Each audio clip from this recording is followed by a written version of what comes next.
নমস্কাৰ প্ৰিয় দৰ্শক, মই ডিম্বেশ্বৰ বৰ্মন। আপুনি চাই আছে ডিবি মটিভেশ্যন চেনেললৈ মই ডিম্বেশ্বৰ বৰ্মন আপোনাক স্বাগতম জনাইছোঁ। আশা কৰোঁ আপোনালোকে ভালে আছে, ময়ো ভালে আছোঁ।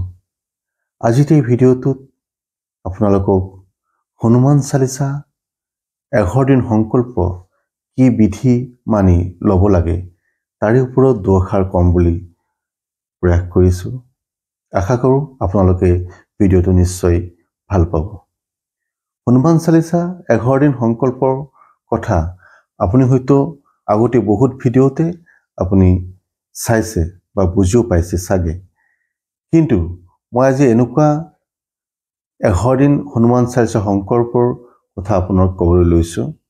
হয়তো আপোনাক এইখিনি কথা আগৰ ভিডিঅ'ত আপুনি নাপাবও পাৰে। এতিয়া কথাটো হ'ল, বহু ভিডিঅ'ত আপোনালোকে বহুতে কয় যে হনুমান চালিচা সংকল্প লোৱাটো ইমান কঠিন নহয়, ইমান টাফ একো নহয়, সকলোৱে ল'ব পাৰে। যদিহে হনুমান চালিচা সংকল্প ইমান কঠিন নহয়, সকলোৱে হনুমান চালিচা সংকল্প লৈ সকলো সংকটৰ পৰা অতি সোনকালে পৰিত্ৰাণ লাভ কৰিব পাৰিলে হয়। কিন্তু সেইটো বাস্তৱ জীৱনত হৈ নুঠে। কিয়? বহুতে আকৌ হনুমান চালিচা সংকল্প যদি 11 দিন লয় বা 7 দিন লয় বা 3 দিন লয়, এই সংকল্প সম্পূৰ্ণ কৰি উলিয়াবই নোৱাৰে। মাজতে কিবা নহয় কিবা এটা বিজুতি হয়, ব্ৰেক কৰি দিব লগা হয়। কিয় ব্ৰেক কৰি দিব লগা হয়? এইবিলাক বহু ধৰণৰ কথা আছে, আৰু ইয়াৰে ওপৰতে ভিত্তি কৰি আপোনাক দুআষাৰ মই ক'ম বুলি মন মেলিছোঁ। আপুনি ভাবিলে নহ'ব যে আপুনি অহা মঙ্গলবাৰৰ পৰা বা অহা শনিবাৰৰ পৰা আপুনি হনুমান চালিচা সংকল্প ল'ব। আপুনি মনত ভাবিছে ঠিকেই, কিন্তু এই যিটো প্ৰক্ৰিয়া, এই যিটো প্ৰণালী, যি পদ্ধতিৰ দ্বাৰা আপুনি এই সংকল্প ল'ব লাগে, যদিহে আপুনি এই সংকল্পৰ লোৱাতে আপোনাৰ যিখিনি বিধি বা বিধান মানি আপুনি কৰিব লাগে, সেইখিনি যদি আপুনি নকৰি আপোনাৰ নিজৰ ইচ্ছামতে আপুনি যদি কৰিবলৈ যায়, তেতিয়াহ'লে দেখিব আপুনি ক'ৰবাত নহয় ক'ৰবাত আপুনি ব্ৰেক হৈ যাব লগা হয়। এনেকুৱা বিভিন্ন ধৰণৰ কমেণ্ট মোৰ ভিডিঅ'ত পাইছোঁ বা টেলিফোন কৰিও মোক জনাইছিলে।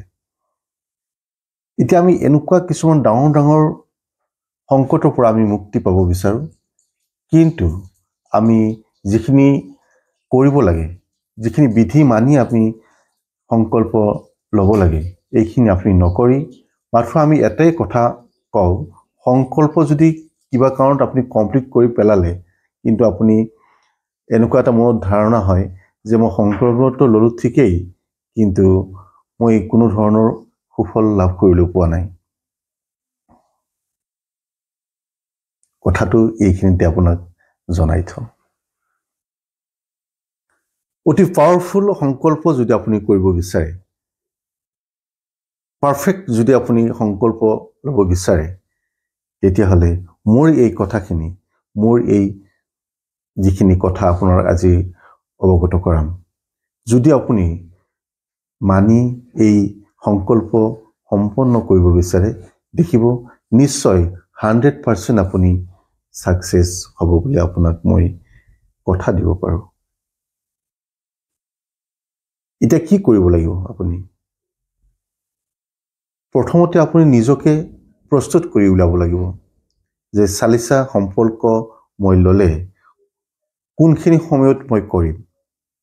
মই ব্ৰহ্ম মুহূৰ্তত উঠিয়েই কৰিম, নে ৰাতিপুৱা 5 বজাত কৰিম, নে 7 বজাত কৰিম, নে আবেলি 3 বজাত কৰিম বা 4 বজাত, যিটো টাইম আপুনি কৰিব, ইয়াৰে ভিতৰত আপুনি যিটো পাৰফেক্ট টাইম বুলি আপুনি ভাবে, সেই টাইমটোতে আপুনি পাঠ কৰিব লাগিব।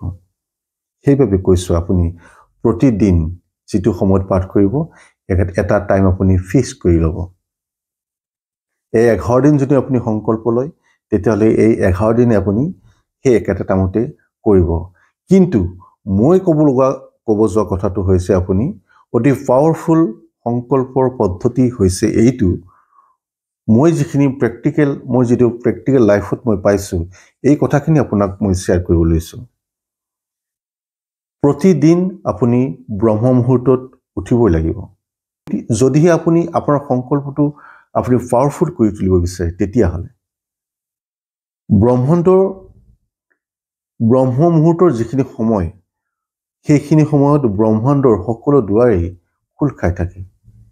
সেইখিনি সময়ত আপুনি যদি ভগৱান শ্ৰীৰাম বা হনুমানক আপুনি যি স্তুতি কৰে বা আপুনি যি ইষ্ট দেৱতাকে আপুনি স্তুতি কৰে সকলোৱে আপোনাৰ ওচৰতে থাকে বুলি বিশ্বাস কৰা হয়। সেয়েহে আমি ইমান ডাঙৰ সংকটৰ পৰা মুক্তি পাবলৈ হ'লে এইখিনি আপুনি ত্যাগ কৰিব নোৱাৰিমনে? নিশ্চয় পাৰিম। ইয়াৰ বাবে লাগিব আপোনাৰ একাগ্ৰতা, আন্তৰিকতা, শ্ৰদ্ধা আৰু ভক্তি। প্ৰিয় দৰ্শক, প্ৰভু বজৰংবলীৰ ভক্তসকলক মই নিজে এজন প্ৰভু বজৰংবলীৰ ভক্ত হিচাপে এই কথাখিনি ক'বলৈ পাই মই নিজে সুখী অনুভৱ কৰিছোঁ। আৰু মই যিখিনি বিধি আপোনাক মই কম বুলি লৈছোঁ এইখিনি যদি আপুনি কৰাৰ পিছত আপোনাৰ যদি একোৱে আপুনি সুফল নাপায় তেতিয়াহ'লে মোৰ ফোন নম্বৰটো ডেছক্ৰিপশ্যনতো আছেই, আৰু পাই যদিও মোৰ সেই ফোন নম্বৰটো ডেছক্ৰিপশ্যনৰ পৰা লৈ মোক এবাৰ আপুনি নিশ্চয় কণ্টেক্ট কৰিব। এতিয়া আহক আমি কি নিয়ম মানি প্ৰভু হনুমান চালিচাৰ সংকল্প ল'ব লাগে এই কথাখিনি জানিবলৈ আহোঁ। প্ৰথমতে মই ক'লোৱে আপোনাক ব্ৰহ্ম মুহূৰ্তত উঠিয়েই আপুনি চালিচা ভাগ পাঠ কৰিব লাগিব। চালিচা ভাগ পাঠ কৰাৰ আগতে আপুনি নিজেও কমপ্লিট শুদ্ধ পৰিষ্কাৰ পৰিচ্ছন্নতা হৈ স্নান আদি কৰি প্ৰভু শ্ৰীচৰণৰ থাপনাখন চব চাফ চিকুণ কৰি প্ৰথমতে আপুনি ৰামস্তুতি কৰিব। ৰামস্তুতি আপুনি 108 বাৰ কৰিব পাৰিলে অতি উত্তম। ৰামস্তুতি কৰিব। প্ৰভুৰ শ্ৰীচৰণত আপুনি চাকি বন্তি জ্বলাব লাগিব। তাৰপিছত আপুনি এইটো জানেই আপুনি চাকি বন্তি জ্বলাই কি কৰিবলৈ তেখেতৰ শ্ৰীচৰণত আপুনি ৰঙা ফুল অৰ্পণ কৰিব। আপুনি ভোগ হিচাপে মিঠাই, চেনি, গুৰ মিঠাই আদি আপুনি অৰ্পণ কৰিব পাৰে। তাৰপিছত আপোনাক লাগিব এটা সেন্দুৰ লাগিব, অকণমান আপোনাক সেন্দুৰ লাগিব। সেন্দুৰটো আপুনি কি কৰিব লাগিব, গংগাৰ জল মিক্স কৰি প্ৰভুৰ তিলক দিব, আৰু প্ৰভুৰ যি কপালত তিলক দিব সেই তিলকৰ পৰা আনি আপুনি নিজৰ সেই তিলক ধাৰণ কৰিব। আৰু আপোনাক লাগিব কি, তামোল পাণ লাগিব এযোৰ। যদি আপুনি 11 দিন আপুনি চালিচা সংকল্প লয় তেতিয়াহ'লে প্ৰতিদিনে আপুনি নতুন এযোৰ তামোল পাণ দিব প্ৰভুৰ শ্ৰীচৰণত। তাৰপিছত আপুনি এটা ঘটিত আপুনি গংগাৰ জল ভৰাব। তাৰপিছত এটা তুলসীৰ পাত দিব। তাতে ওপৰত এখন কি কৰিব, ঢাকনি এখন দি থ'ব। ঢাকনিখন যিটো পাৰফেক্ট বুলি আপুনি ভাবে তেনেকুৱাকৈ এখন ঢাকনি দিব। আৰু যেতিয়া আপুনি চালিচা পাঠ কৰিব, চালিচা পাঠ কৰোঁতে ঢাকনিখন আপুনি আঁতৰাই থ'ব, আৰু চালিচা পাঠ সম্পূৰ্ণ হোৱাৰ পিছত ঢাকনিখন আকৌ আপুনি তাত ৰাখি থ'ব। কিন্তু এটা কথা ভুল নকৰিব, 11 দিন যদি আপুনি চালিচা সংকল্প লয় তেতিয়াহ'লে ঘটিৰ যিখিনি পানী থাকিব, গংগাৰ জল যিখিনি থাকিব, এই 11 দিনে আপুনি তাত ৰাখি থ'ব লাগিব। আৰু প্ৰতিদিনে যেতিয়া আপুনি চালিচা ভাগ পাঠ কৰিব তেতিয়া ঢাকনিখন গুচাই পাঠ কৰিব, আকৌ ঢাকনিখন তাত দিব। এনেকৈ আপুনি 11 দিনলৈকে আপুনি ৰাখিব পাৰিব। আৰু আপুনি এটা উপায় কৰিব লাগিব। এই উপায়টো হৈছে আপুনি 11 খিলা পাণত এই যে আপুনি গংগাৰ জল মিক্স কৰি যিটো আপোনাৰ সেন্দুৰ আপুনি ৰাখিছিলে সেই সেন্দুৰেৰে আপুনি পাণত প্ৰতিটো পাণতে 11 খিলা পাণতে আপুনি ৰাম ৰাম ৰাম এনেকৈ লিখি যাব। লিখি লৈ আপুনি প্ৰভুৰ স্থাপনাৰ শ্ৰীচৰণত অৰ্পণ কৰিব আৰু স্তুতি কৰি ক'ব, হে প্ৰভু বজৰংবলী, আজিৰ পৰা মই 11 দিনৰ সংকল্প ল'ম বুলি মনতে ভাবিছোঁ। ইয়াতে মোৰ অনেক ভুল হ'ব পাৰে।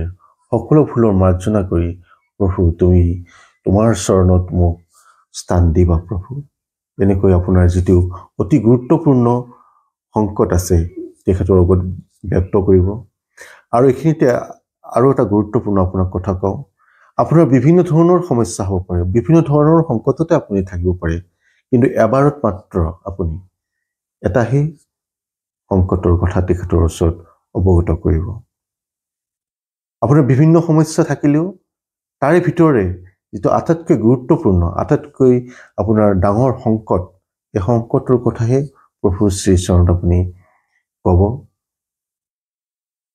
তেওঁ নিশ্চয় আপোনাৰ প্ৰাৰ্থনা শুনিব তেতিয়াহ'লে আজিৰ এই ভিডিঅ'টোৰ পৰা এইখিনিতে বিদায় মাগিছোঁ আশা ৰাখিছোঁ আজিৰ এই ভিডিঅ'টোৰ পৰা আপুনি অলপ হ'লেও উপকৃত হ'ব আৰু আশা ৰাখিছোঁ প্ৰভু বজৰংবলী প্ৰভু শ্ৰীৰামে আপোনাৰ আমাৰ সকলোৰে মংগল কৰক ইয়াৰ কামনা কৰি আজিৰ এই ভিডিঅ'টোৰ পৰা বিদায় মাগিছোঁ নমস্কাৰ জয় শ্ৰীৰাম জয় বজৰংবলী